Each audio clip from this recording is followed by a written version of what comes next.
शिव शंकर को जिसने पूजा उसका ही उद्धार हुआ। अंत काल को भव सागर में उसका बेड़ा पार हुआ। भोले शंकर की पूजा करो, ध्यान चरणों में इनके धरो। हर हर महादेव शिव शंभू, हर हर महादेव शिव शंभू। ओम नमः शिवाय। आइए श्रवण करते हैं सोमवार व्रत की कथा। प्राचीन काल की बात है।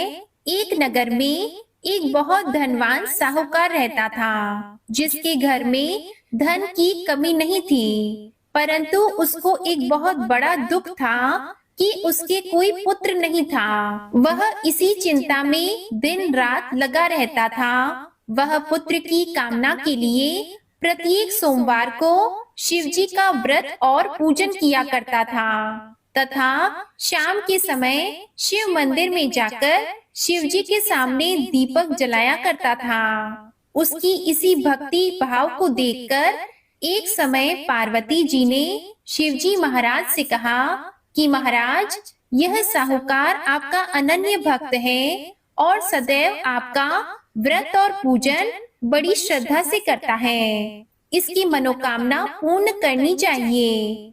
तब शिवजी ने कहा, हे पार्वती, यह संसार कर्म क्षेत्र है। जैसे किसान खेत में जैसा बीज बोता है वैसा ही फल काटता है, उसी तरह इस संसार में जैसा कर्म करते हैं वैसा ही फल भोगते हैं। पार्वती जी ने अत्यंत आग्रह से कहा, महाराज, जब यह आपका अनन्य भक्त है और इसको अगर किसी प्रकार का दुख है तो उसको अवश्य दूर करना चाहिए, क्योंकि आप सदैव अपने भक्तों पर दयालु होते हैं और उनके दुखों को दूर करते हैं। यदि आप ऐसा नहीं करेंगे तो मनुष्य आपकी सेवा और व्रत क्यों करेंगे?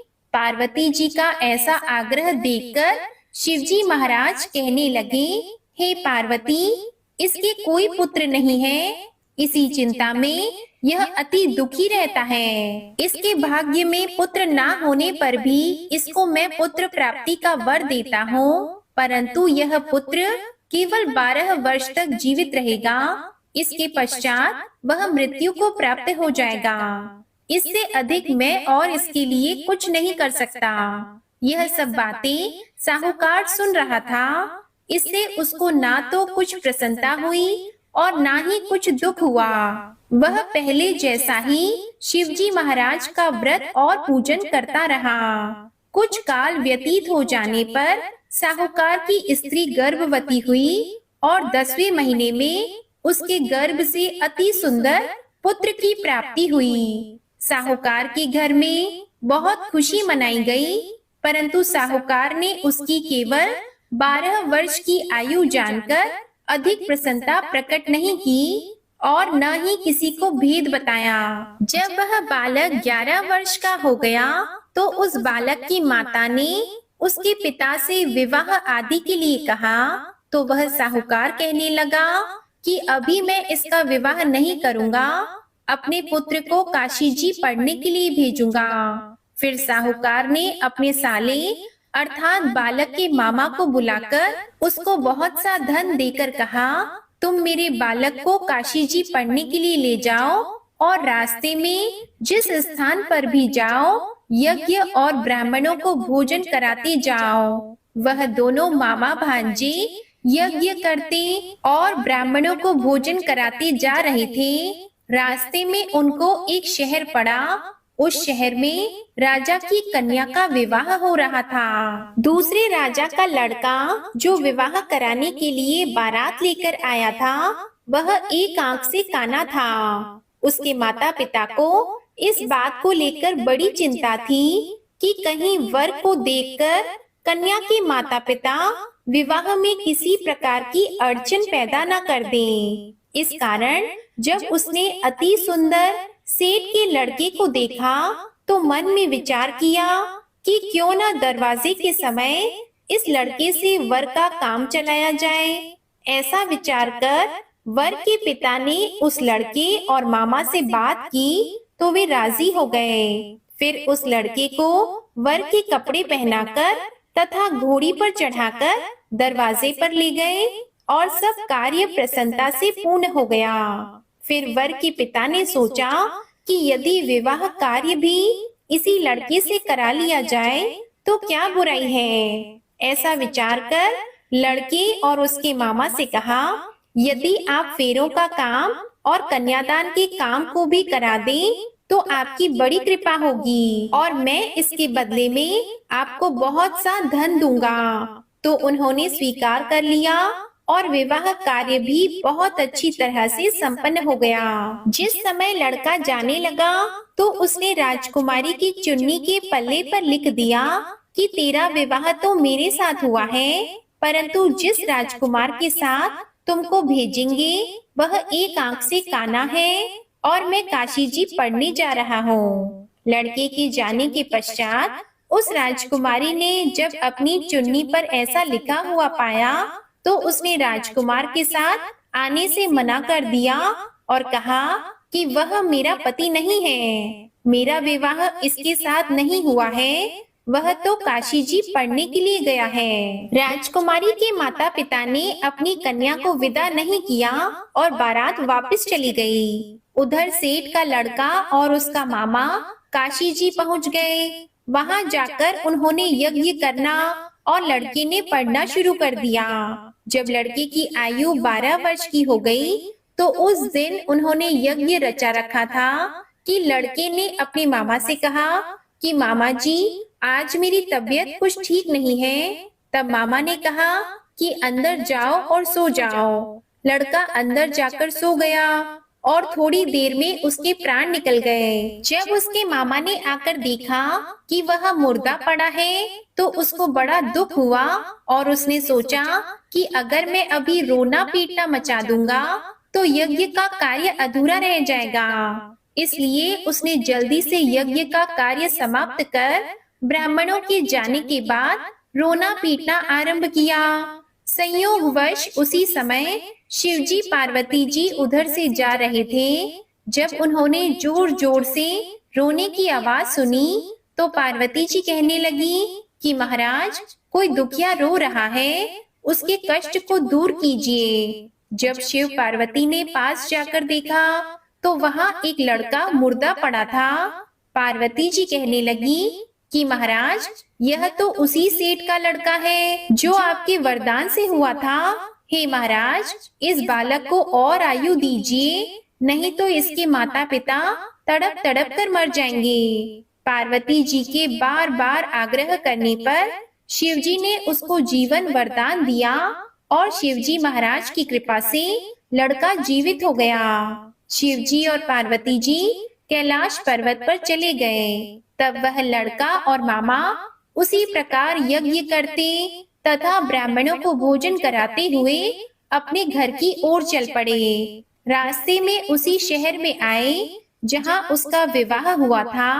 वहां पर आकर उन्होंने यज्ञ आरंभ कर दिया तो उस लड़के के ससुर ने उसको पहचान लिया और अपने महल में ले जाकर उसकी बड़ी खातिर की। साथ ही बहुत से दास दासियों सहित आदर पूर्वक लड़की और जमाई को विदा किया। जब वह अपने शहर के निकट आए तो मामा ने कहा कि मैं पहले तुम्हारे घर जाकर खबर कर देता हूँ। जब उस लड़के के मामा घर पहुँचे तो लड़के के माता पिता घर की छत पर बैठे थे और यह प्रण कर रखा था कि यदि हमारा पुत्र सकुशल लौट आएगा तो हम राजी खुशी नीचे आ जाएंगे, नहीं तो छत से गिरकर अपने प्राण खो देंगे। इतने में उस लड़के के मामा ने आकर जब यह समाचार दिया कि आपका पुत्र आ गया है तो उनको विश्वास नहीं हुआ। उसके मामा ने शपथ पूर्वक कहा कि आपका पुत्र अपनी पत्नी के साथ बहुत सारा धन लेकर आया है। तो सेठ ने आनंद के साथ उनका स्वागत किया और बड़ी प्रसन्नता के साथ रहने लगे। इसी प्रकार से जो कोई भी सोमवार के व्रत को धारण करता है अथवा इस कथा को पढ़ता या सुनता है उसकी समस्त मनोकामनाएं पूर्ण हो जाती हैं। अब सुनिए भगवान भोलेनाथ की आरती। ओम जय शिव ओंकारा, स्वामी जय शिव ओंकारा, ब्रह्मा विष्णु सदा शिव, ब्रह्मा विष्णु सदा शिव, अर्धांगी धारा।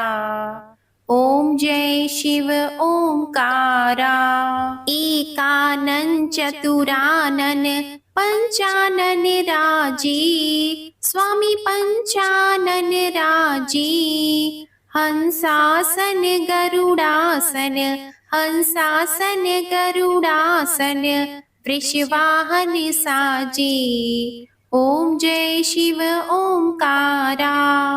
दो भुज चार चतुर्भुज, दश भुज ती सोहे, स्वामी दश भुज ती सोहे।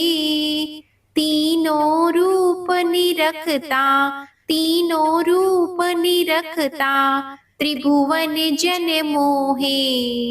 ओम जय शिव ओंकारा। अक्षमाला वनमाला रुंडमाला धारी, स्वामी रुंडमाला धारी। चंदन मृग मद सोहे, चंदन मृग मद सोहे, भाले शशिधारी।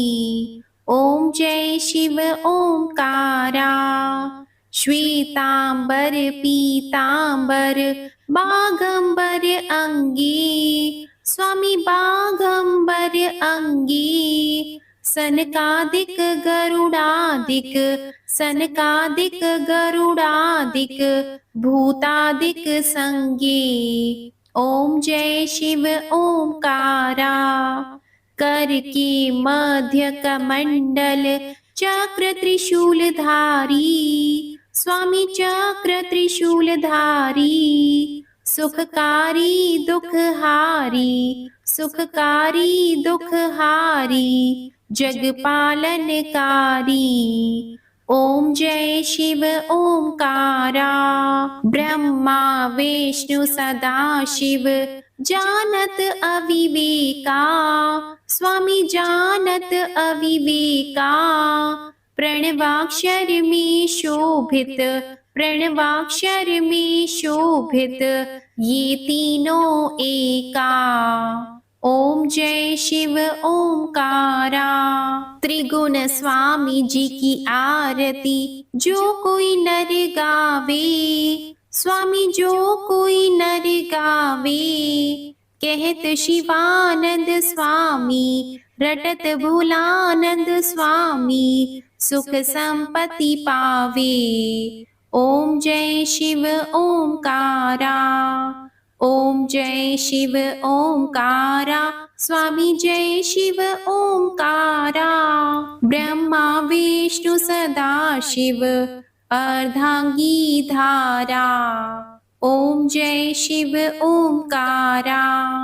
ओम जय शिव ओंकारा।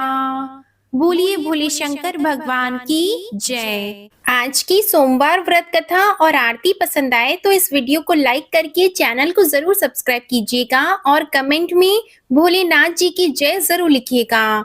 ओम नमः शिवाय।